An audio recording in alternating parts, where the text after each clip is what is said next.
guy standing beside me, we'll take a seat in a second, as you all know, went back-to-back and won the US Opens in 97 and 98. And it had been a long drought for Australia. I think, looking today, I think between 51 and 73 or something, we'd won 15 US Opens, and then it stopped until this guy came along. He made the final of Wimbledon a couple of times. He just loves to talk about the 2001 final, losing to Goran. He'll talk for hours about that. He's an Australian of the Year. He's International and Australian Hall of Famer. He's been a Davis Cup captain. He gave blood, sweat and tears for his country in the Davis Cup. He's approaching his 50th birthday, and as you can see, he's really let himself go. Ladies and gentlemen, please welcome this afternoon, Pat Rafter.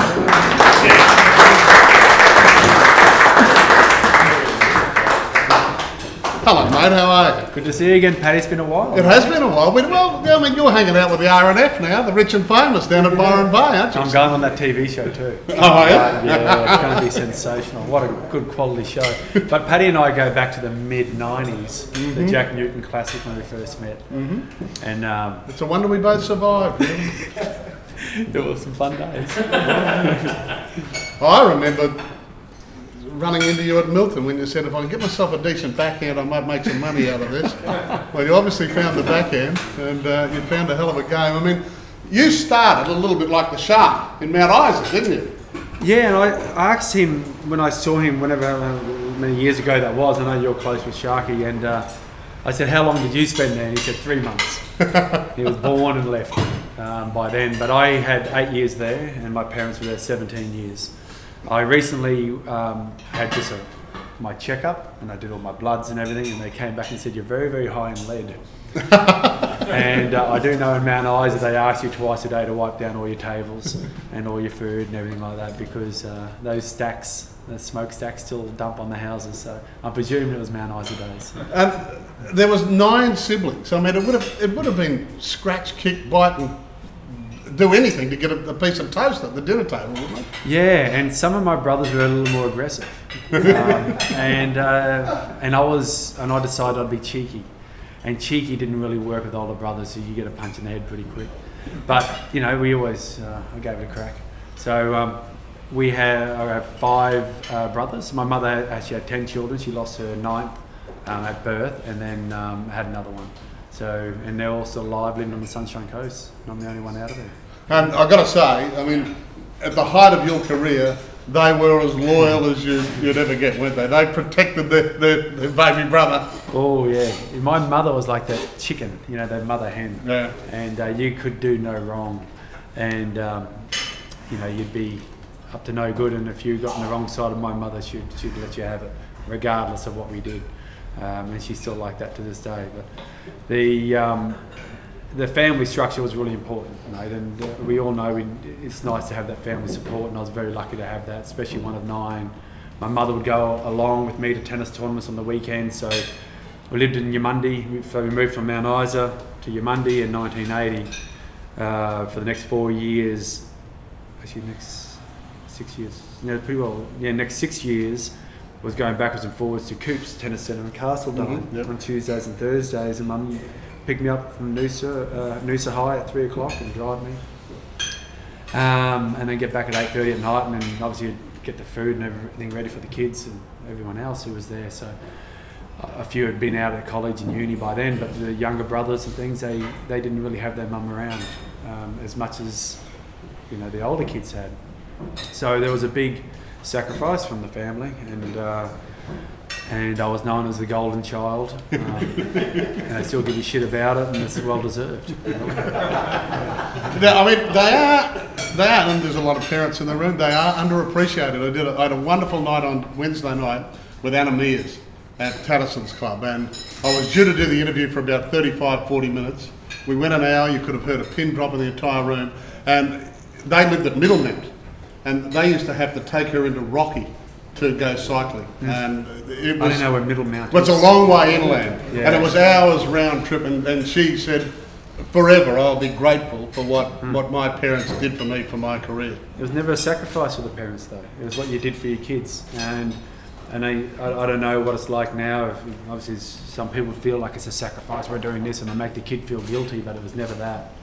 You know, I listened to Anamia's story on The Conversation Hour. It was a brilliant story. I really enjoyed it as well. What a great family they had. Yeah, exactly right. Now, I mean, you started tennis at 5, but why tennis? I would imagine in Mount Isa there would have been the attraction of footy and cricket and stuff like that. Yeah, league was big in Mount Isa. And my older brothers all played it, but sport was really big. It was 30,000 people in the 70s, and it was a concentrated little city, and it was just on. It was basketball and athletics and soccer, and my biggest passion was soccer. I mean, I was a pussy, so soccer suited me beautifully. My brothers all played rugby, and so tennis was a really big thing as well in the country. My older brothers played at a pretty high level, and so I'd just tag along, and for some reason tennis captivated me. We talk about why and how you became successful. It has a lot has to do with just stumbling on it and being really lucky and actually having a little bit of talent, and then going, I enjoy it. And every weekend you're losing. I was never good enough to be winning those tournaments all the time. So what makes a kid sort of bounce back all the time? But tennis was a sport that I fell in love with after I left Mount Isa, really. I played a little bit in Mount Isa when I moved to Yamundi. Joined the Yandina Soccer Club. We were losing 11-0, and when this is done, I think it's time for me to find another sport. So I started playing a lot more tennis, and that's the reason why I sort of made that transition and loved it. So when did you start winning at tennis? Because it's a hell of a lot better when you're winning, isn't it? Yeah, oh God. And I sort of reflected back in that time, and always, you know, people say you learn so much from your losses, and you do, you really do, but you've got to be able to bounce back from them. It's important to have some wins along the way. And I spoke to Nuke about that, John Nuke, and he goes, I never lost. Don't they give you the shit? Yeah, well, Nuke is probably full of shit as well, but he probably didn't. You know, he was that good. But I went through the other route of having a lot of tough times. So in the 14 unders, I was starting to play pretty well. So I was number 1 in Queensland, so I was winning a few tournaments locally, and number 5 in Australia. So I was sort of trajecting okay. And then 16 unders, everyone grew. I was still serving volley, and I was a little boy.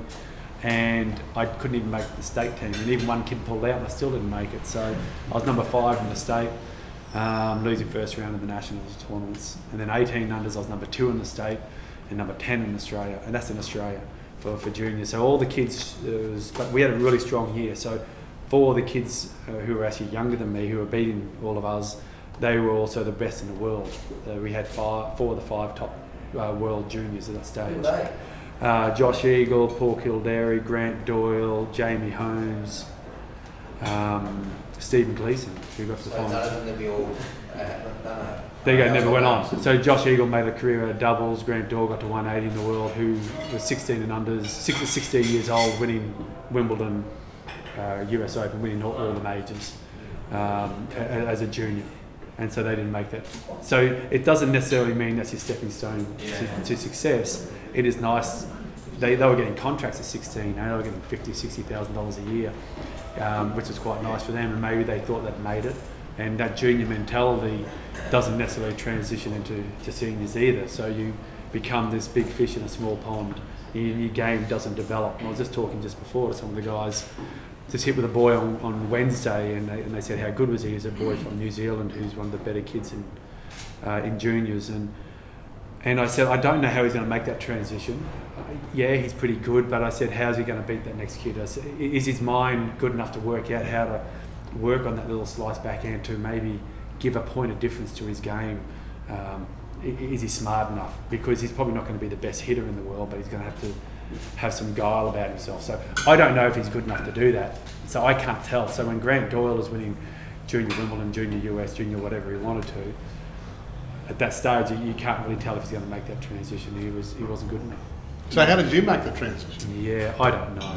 Seriously. But was it hard work? Yeah, but it wasn't hard work at the same time either, Paddy, because it was something we wanted to do. You know, it was interesting. I went one trip in '92, so I'm 19. I finished school in '89, Albany Creek High, and went on the tour. 1990, I got my first world ranking of 7 points. So I was 770 in the world. I was feeling pretty good. And then the next year I got to about 300 in the world, and I'm sitting there again at 300 in the world in '92, and I'm with my mother in Asia. I've lost first round in qualifying in Tokyo again. it's costing a bomb for this trip, and Mum's with me, and we're in McDonald's eating, and I'm just crying, and as I said, I don't think I can do it. You know, I think it's a shame. I feel like I've let you down, let the family down. You guys have sacrificed so much. So I'm not even 20 yet. But at that stage, if you hadn't made it, you're probably going to be a bit too late to make it.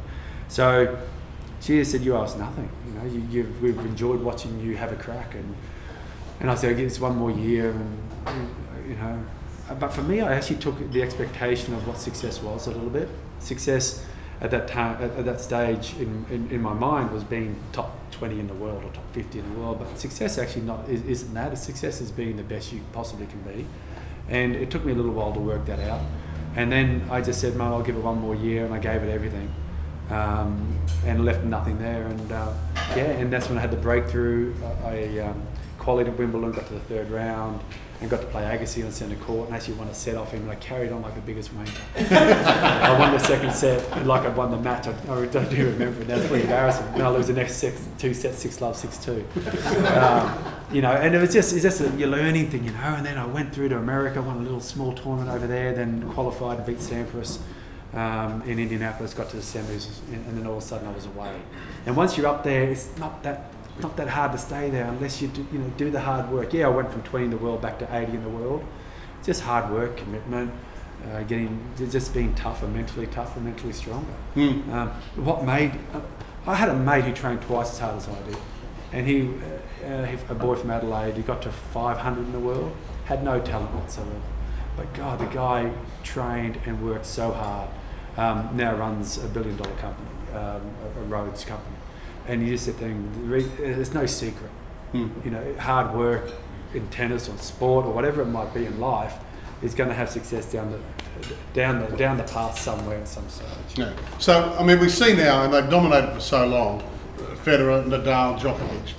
When you were at the peak of your powers, it was Sampras and Agassi, and they were the golden children, weren't they? They were feted all over the world. It wasn't a bad life. Yeah, it was a really good time to play, to be honest, Pat, because Pete, I snuck in there where Pete had 1 or 2 bad years, you know, and Andre decided he'd go do some ice and methamphetamines for a little bit. I thought that's pretty cool, I'll jump in there too. And then we had all these sort of people around my level who just all snuck in there, got to #1, Carlos Moya, Marcelo Rios, I don't think Korda did, Peter Korda, Carlos Moya. So there was like 4 or 5 or so. It's pretty cool. We'll jump in there, take a couple of weeks here, a couple of weeks there, and you know it wasn't as strong as it is now. But when Pete was at his best, I think Pete would have competed really well, and Andre. The rest of us probably wouldn't have competed quite as well as those guys, but Pete was certainly a standout.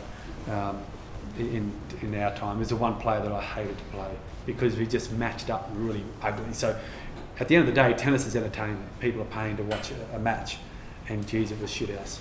Is there any friends in the locker room? Yeah. Yeah? Yeah, it was good fun. All right, so I mean, you can hang with Sampras and Agassi? No, not really, Pete and Andre. I mean, Pete was pretty nice, but he's pretty, he's shy. Yeah. And that's Pete. He's a bit uncomfortable in himself, you know. Andre is actually really nice and really friendly, but a little bit sort of on edge, you know, like this all the time. And the ice will do that to you. Yeah, and he was pretty funny, but sometimes I'd be a bit of a larrikin in there, and I'd get in trouble by him. I had to get put in my place a bit by him. So just being an Aussie bogan. Which I enjoy doing, but you know, guys like Goran was hilarious. You know, you were good mates with him, weren't you? Yeah, he's a bastard. And then there was a whole lot. You know, we had a big Aussie tennis crew too, doubles players. There was about 10 of them on the tour, and we had the best fun. So yeah, we always had Timmy Henman, great guy. He always had his cricket bat in there, loved cricket, and you'd be throwing a ball in, you'd be doing the loft cuts, and someone would have to catch it in the corners and shit like that, just in rain delays and. It was all that sort of thing. It was pretty fun. So we get to '97, and you were just happened to win a US Open. Life changes, doesn't it? Yeah, it does for the better. It was fun. Again. Well, for a start, you become the world's most eligible bachelor, weren't you? Which are voted the sexiest man in the world? And you said, isn't that marvellous? The more money you make, the better looking you get. And Jim Courier said that to me. He says amazing how good looking he became. But the you know, one of the biggest disappointments of of Wally Masur and John Fitzgerald's career was the fact that I didn't take advantage of it. They tell me that constantly. I was sort of I had a girlfriend. I was sort of one of those type of guys. I got no good stories, unfortunately. I'd love to tell you, but it just wasn't part of my. So you and Lara have been together 23 years. 23 years. 24 years, yeah. Been together a long time. So, and that's just the way I like it. You did well for yourself too. She's just an absolute delight. She's still looking good. I can tell you. Yeah. So, but the 97. You always dream of these type of things. It was always Wimbledon. That was the event, but I didn't really care. I'll take any of them. And it just sort of happened. I was playing pretty good tennis, and all of a sudden I'm in the final playing against Greg Wozetsky. I'd beaten Michael Chang, who was becoming the #1 player in the world if he'd beaten me. So I'd beaten the players along the way. Beat Andre in the 4th round, and then all of a sudden in the final, going, hang on, I should be playing Sampras right now, but I'm playing Wozetsky. And I'd beaten him the last sort of 5 or 6 times, and I was pretty nervous. But anyway, I got through it, and then the next year I had a great year, won a lot of tournaments, and then played Philip Housis, and who I really enjoyed playing his style of game. So, and that again fell in my lap, and it was a good one. And would love to have won a Wimbledon, but could never get over. You're the toast of the town, particularly when you win an event in the Big Apple. I mean, I know what happens with the Masters champions. They fly them straight to New York to appear on the Today Show and all that sort of thing. And that all happened to you, didn't it? It did. Yeah. I got on the Letterman show that 97 and had a bit of laugh. It was the things I remember is you literally just go from makeup straight in the room, say good day, have a chat, walk straight out. But the unfortunate thing was after both occasions, because they asked me to go back in 98 as well, but I didn't get on the plane straight away. We had Davis Cup 3 days later in Townsville. And so I had to run straight, and I couldn't even stay in my party. But you couldn't really, stay the next day. We had, after the 97 one, we had Davis Cup starting on Friday in Washington, DC against the Americans. So I did hang around an extra day, but it just never really gave that time to really enjoy the moment, a little bit. It would have been great to sit around, probably a week on the piss and have a bit of laugh, but we couldn't do it. Just one night and get home. Well, we won't do it for long. In 2001, I know you went into the Wimbledon final. This, I suppose, for an Aussie, Wimbledon is the peak with the Yanks. It's the US Open, Flushing Meadows, and all that sort of thing. But you went in as a favourite, didn't you? I think Goran was 125 in the world. It was almost not a wild card of the tournament, but you went in as the favourite, and you had a good lead, and it vanished, unfortunately, didn't it? Never really had a lead on Goran. And the year before against Sampras, I'd come off shoulder surgery, didn't know how my career was going to go. All of a sudden, I'm in the finals of Wimbledon, and I'm playing Pete. And Pete and I, it was a really ugly match once again, and we had a bit of a battle because I don't know, Pete he always hated losing. He always had some bullshit excuse, and I always used to get angry at him for it.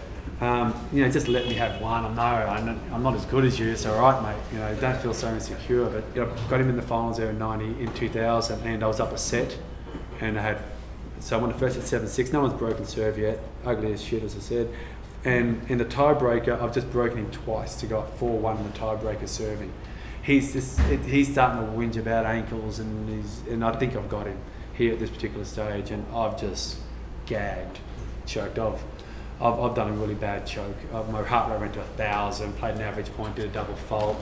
The next point I get an easy four in the middle of the court, hitting the bottom of the net, and I went, oh my God, this is gone. So that one there I had a really big lead. Goran was 9-7 the fifth. He won the first, I won the second, he won the third, I won the fourth, and the games went on serve all the way through. But at 5-4 in the fifth, I had love 30 on his serve, and he came up with a couple of pretty big plays actually on some second serves, which it wasn't. He took a couple of risks, and I didn't really read it very well. So, hats off to Goran. He played the big points pretty well under those circumstances. So. It sounds like you can barely remember it. No. I was looking for one call. I was turning around, the ball hit right on the line. One hit on the line. I was went, out. Shit, it was out. I'm going, I was so in. But I just wanted to call it out. I just could not get the racket back. And Goran, I just didn't think I was going to lose him. You know, not once part of that match. I thought, you know, as I said, he's 125. He was playing crap. The week before, we were in Rotterdam, in Rosmalen, in Holland playing, and he hit the side fence all day. So how he rocks up to Wimbledon and wins it, I have no idea. But 2001 was memorable for me because that was a year that Becker came back and he'd played Leighton in the third round. And I didn't like playing Leighton. His game really bothered me. And Becker beat him, thank God. And then I got to play Becker on one of the big courts. And I beat him, and then he had that altercation in the broom closet, which led to another stray kid. I thought, yes, got him twice. Well, he was faded as well too, wasn't he? They just loved him. Yeah, well then, obviously his life just went downhill pretty quick. I mean, Boris did to tennis what Tiger did to golf. You know, the prize money. So in the 80s and early 90s was Becker and Steffi Graf. So that created a massive revenue of TV rights from Germany, which then every tournament just doubled and tripled because of those guys. And then it stayed like that for a long time until Federer, Nadal, Djokovic, Murray came along and then just made this great rivalry. But at some stage, once those guys go, I don't know who's going to pick that up. The young guys coming through certainly don't have that personality. I mean, someone like Kyrgios could potentially. I was going to ask you about him. That was an obvious question. Well, let's not. No, we will. It's good fun talking about it. Yeah, but someone like Kyrgios has all the talent in the world, but doesn't have the mentality, you know, to back it up consistently day in, day out.